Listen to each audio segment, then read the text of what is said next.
안녕하세요, 한강민입니다. 한국인들이 사랑하는 빅테크 기업들 중 하나, 바로 구글인데요. 오늘은 구글에 대한 이야기를 해보고자 합니다. 우선 첫 번째로 구글의 주가 현황을 살펴보도록 하겠습니다. 12월 8일 프리마켓 기준으로 구글의 주가는 95.4달러 수준입니다. 지난 11월 초에 단기 바닥을 찍은 후 소폭 반등하고 요즘은 이제 횡보를 하고 있는 상태인데요. 아직까지 구글의 주가는 방향성이 정해지지 않은 만큼 앞으로 미국 증시가 어떻게 흘러가느냐에 따라서 주가의 방향성이 정해질 것 같습니다. 자, 구글은 다른 빅테크 기업들에 비해서 그래도 어느 정도 큰 하락폭을 그리고 있습니다. 현재 전고점 대비 하락률이 마이너스 37%로 애플과 마이크로소프트보다는 확실하게 큰 하락률을 기록하고 있다고 할 수 있으며 그나마 아마존, 테슬라보다는 양호한 모습을 그려나가고 있습니다. 자, 최근에 구글이 속해 있는 광고 산업과 관련된 뉴스가 하나 떴는데요. 광고 회사들은 2023년에도 광고 산업이 지속적으로 둔화될 것으로 예상이 된다고 하는 뉴스였습니다. 이러한 뉴스는 광고 비중이 큰 구글에게 별로 좋지 못한 전망이며 정말 많은 기관 투자자들 그리고 각종 애널리스트들이 광고 산업에 대해 좋지 못한 전망을 가지고 있는 만큼 우리는 구글에 투자를 한다면은 이 부분에 대한 마음의 준비는 필요할 것으로 보입니다. 자, 그렇다면 구글의 현재 시가총액과 순위는 어떻게 될까요? 일단 현재 구글의 시가총액은 약 1.23트릴리언으로 현재의 환율 기준으로 약 1600조 정도의 시가총액을 형성하고 있습니다. 한때 구글의 시가총액이 2000조를 넘었었다는 점에서 일단 시가총액이 상당히 많이 줄었다는 것을 알 수가 있고 전체 순위 기준으로는 여전히 애플, 아람코, 마이크로소프트에 이어서 4위를 기록하고 있죠. 상당히 애플과 마이크로소프트에 비해서는 시가총액이 어느 정도 좀 많이 크게 차이가 나는 편이며 아마존과 버크셔의 소유보다는 확실하게 큰 시가총액을 형성하고 있습니다. 자, 그렇다면은 한국인들은 현재 구글을 얼마나 많이 들고 있을까요? 일단 한국인들의 미국 주식 보관 규모 중 4위를 기록하고 있는 구글이고요. 현재 2.4조 원에 달하는 금액을 투자하고 있습니다. 이는 테슬라, 애플, 엔비디아에 이어서 가장 큰 금액이죠. 자, 그러면은 그 다음으로 구글의 기술적 지표들도 한번 살펴보도록 하겠습니다. 일단 가장 중요한 기술적 지표는 바로 이동평균선, 그 중에서도 200주선인데요. 이 200주선을 최근 들어가지고 겨우겨우 지탱하는 모습을 보이고 있습니다. 일단 아직까지는 지난 11월부터 200주선 위에서 주가가 계속해서 형성되고 있는 모습을 보이고 있는데요. 200주선 자체가 정말 주가에서 정말 큰 의미를 가지는 만큼 이 구간을 앞으로도 잘 지켜내느냐가 단기적으로 매우 중요할 것으로 보입니다. 만약에 구글이 200주선을 계속해서 지지하면서 서서히 위로 향하는 모습을 보인다면은 단기적으로 큰 반등을 기대해 볼 수도 있겠지만 반대로 200주선을 깨고 내려가기 시작한다면은 주가는 11월에 기록했던 것보다도 더 내려갈 가능성을 무시하지 못할 것 같습니다. 만약에 주가가 상승 추세에서 하락 추세로 변화된다고 한다면은 적어도 볼린저 밴드의 하단인 91달러 수준까지 주가가 단기적으로 하락할 수 있어 보이고요. 일단 현재 기준으로 구글의 추세는 상향 추세 상방에서 하방으로 전환되고 있는 모습을 그리고 있는 중입니다. 자, 그와 함께 RSI 수치는 47 정도로 아직까지 과열은 끼지 않은 상태이며 이평선 이격도도 전혀 과열이 끼어 있다고 보기 어려운 상태입니다. 자, 한편 구글에 있어서 그나마 다행인 점은 바로 강달러가 최근 11월부터 12월까지 상당히 완화가 되었다는 점입니다. 일단 10월 이후 지속적으로 하락하는 달러 인덱스로 인해서 강달러 현상이 그래도 10% 정도는 완화가 된 상태인데요. 해외 매출 비중이 무려 53.3%를 기록하고 있는 구글인 만큼 이런 강달러 완화는 구글에게는 정말 좋은 소식이라 할 수 있습니다. 그리고 이러한 부분은 4분기 실적에도 큰 영향을 끼칠 수 있겠죠. 당장 구글 같은 경우는 지난 3분기에 환율로 인해서 5%가량의 실적 타격을 입었는데요. 4분기에도 환율이 상당히 높게 유지됐던 만큼 그렇게까지 실적이 드라마틱하게 좋아지는 못하겠지만 현재 보이고 있는 강달러 완화는 앞으로 구글의 실적이 조금이라도 더 나아지는데 보탬이 될 것으로 보입니다. 일단 구글의 4분기 실적 발표는 내년 2월 2일 정도에 있을 것으로 예상이 되고 있습니다. 4분기에는 3분기보다는 더 나은 실적이 예상되고 있는데요. 강달러 현상 완화 등이 긍정적인 현상으로 작용할 가능성이 높은 상태이며 3분기 때 1.06의 EPS를 기록한 반면 4분기에는 1.21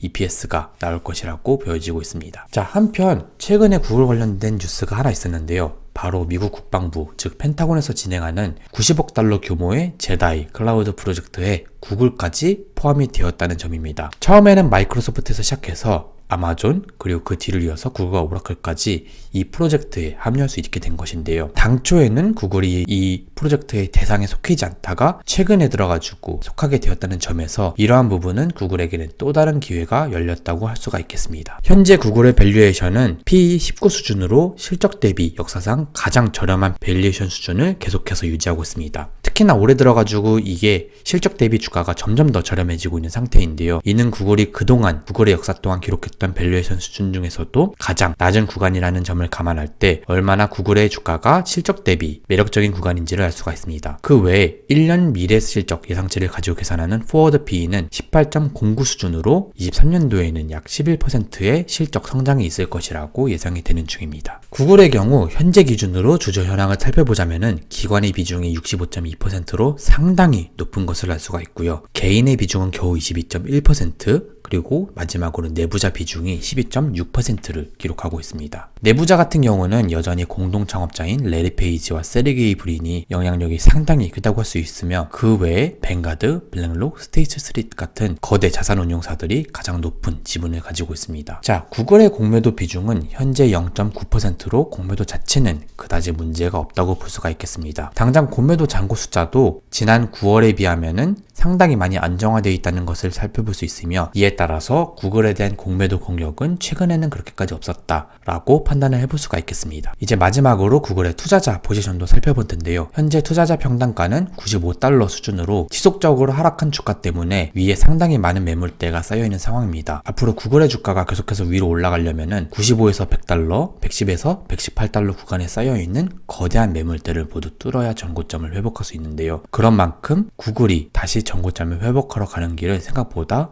어려울 수도 있다는 점을 우리가 미리 염두에 두어야 합니다. 자, 이렇게 해서 오늘은 오랜만에 구글에 대한 이야기를 한번 해보았습니다. 마지막으로 구글에 대한 제 의견을 말씀드리자면은 실적 대비 현재의 주가는 정말 저렴한 구간이라고 할 수 있지만 광고 산업의 미래, 특히나 구글의 매출 비중에서도 가장 큰 역할을 하는 이 광고 산업의 미래가 내년에도 아직까지는 불투명하기 때문에 단기적으로는 큰 주가 반등이 어려울 수도 있다고 생각을 하고 있습니다. 결국 가장 중요한 것은 얼마나 경기 침체가 빠르게 끝나는가가 될 것이며 만약에 경기가 경착륙이 아닌 연착륙으로 빠르게 회복이 된다면은 구글의 주가도 내년 말에는 보다 다르지 않을까 생각이 듭니다. 네, 이상으로 한강뷰였고요. 제 영상이 마음에 드셨다면은 좋아요와 구독 많이 부탁드립니다. 감사합니다.